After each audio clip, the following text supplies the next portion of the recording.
పశ్చిమ గోదావరి జిల్లా ఆకివీడులో రామాలయ పునర్నిర్మాణ పనులు అంగరంగ వైభవంగా నిర్వహించారు. ఏపీ డిప్యూటీ స్పీకర్ రఘురామరాజు ప్రత్యేక పూజలు చేశారు. సతీ సమేతంగా రఘురామకృష్ణరాజు హాజరయ్యారు. శంకుస్థాపనలో ఎమ్మెల్యే కామినేని కూడా పాల్గొన్నారు. ఆకివీడులో రామాలయ నిర్మాణం పట్ల బాపిరాజు హర్షం వ్యక్తం చేశారు. సతీ సమేతంగా కనుమూరి బాపిరాజు శంకుస్థాపనకు హాజరయ్యారు. రామాలయం నిర్మాణం శాంతి వల్ల ఏర్పడుతోందని బాపిరాజు అన్నారు. ఎంతమంది అడ్డుకోవాలని చూసినా శంకుస్థాపన చేశామన్నారు. ఆలయ నిర్మాణానికి సహకరించిన అందరికీ కృతజ్ఞతలు తెలిపారు.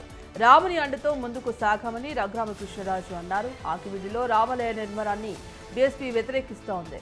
గొంతాలమ్మ ఆలయం కట్టాలని ఎస్సీ సంఘాలు డిమాండ్ చేస్తున్నాయి. పలువురు బీఎస్పీ నేతలను పోలీసులు అదుపులోకి తీసుకున్నారు.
పశ్చిమ గోదావరి జిల్లా ఆకివీడిలో రామాలయ పునర్నిర్మాణ పనులు అంగరంగ వైభవంగా నిర్వహించారు.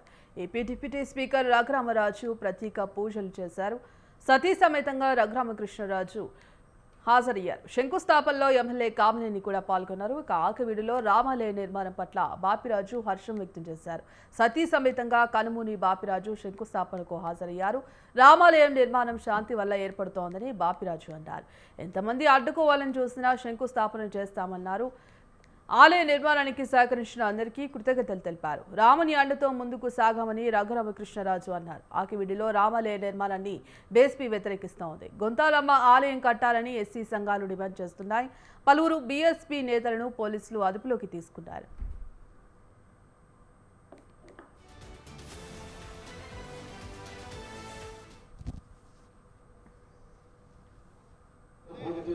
నిజం. దేవాలయం అక్కడ ఉన్నదన్నది నిజం. దేవాలయం స్థానంలో మనం దేవాలయం కట్టుకుంటున్నాం. ఇక్కడ రాజకీయాలకి తావివద్దు. మనం హిందూ ధర్మం ప్రకారం మన రాజ్యాంగంలో కూడా పరమత సహనం ఉండాలి, సెక్యులర్ భావాలు ఉండాలి. నీ మతాన్ని నువ్వు ప్రేమించు, ఇతర మతాన్ని గౌరవించు అనేదే మన సిద్ధాంతం.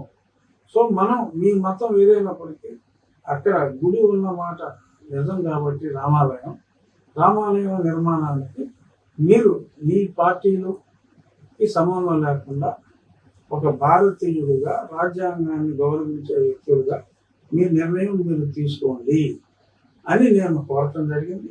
ఒక క్రిస్టియన్ మెంబరు ఎవరైతే నా మీద కేసు ఇప్పుడు కోర్టులో కేసులు పుంకాలుగా సంతకాలు పెడుతూ వేయిస్తోందో జోస్న అనే ఆవిడ ఒక ఆవిడ అబ్జెక్ట్ చేశారు. మిగిలిన వాళ్ళందరూ యునానిమస్ గా సపోర్ట్ చేశారు. అందుకే నేను చెప్తున్నా, ఇటువంటి విషయం వచ్చేటప్పటికి, అంటే దేవుడి విషయం వచ్చేటప్పటికి, హైందవ ధర్మం విషయం వచ్చేటప్పటికి, ఈ ధర్మాన్ని వ్యతిరేకిస్తే దీన్నే రాజకీయం చేయాలి అనుకుంటే ఆకివీడు మున్సిపల్ మీటింగ్ లో ఏం జరిగిందో అదే జరిగింది రాజకీయంగా.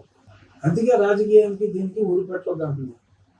వాళ్ళు అదే పనిగా ముడేసేస్తే Akividu municipal office scene repeat అయ్యింది. 20కి 19 ఓట్లు వచ్చాయి. ఆ దుస్థితికి రాజకీయాలు లాక్కెళ్ళి వాళ్ళు ఇబ్బంది పడతాను అంటే డెఫినెట్ గా మేము సంతోషిస్తాం. కానీ మా ఉద్దేశం అది కాదు. దేవాలయం అక్కడ ఉన్నదన్నది నిజం. దేవాలయం స్థానంలో మనం దేవాలయం కట్టుకుంటున్నాం. ఇక్కడ రాజకీయాలకి తావివద్దు. మనం హిందూ ధర్మం ప్రకారం